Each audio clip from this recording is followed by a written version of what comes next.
नमस्कार।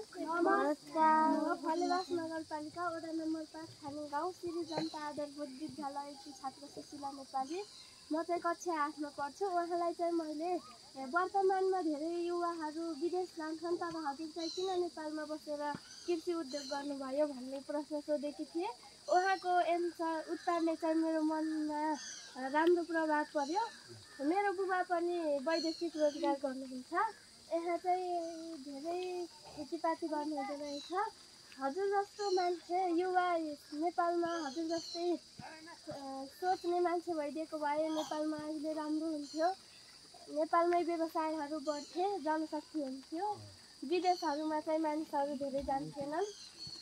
अनि के छ तिम्रो भविष्यमा अब विदेश जाने सोच छ कि छैन त? यो देख्दाखेरि के सोच्यौ त? आज कस्तो फिल भयो तिमीलाई? हजुरको यो लगनशीलताले गर्दा चाहिँ मेरो चाहिँ जापान जाने सोच थियो, तर अबदेखि म नेपालमै कृषि गर्न चाहन्छु, नेपालमै केही काम गर्न चाहन्छु।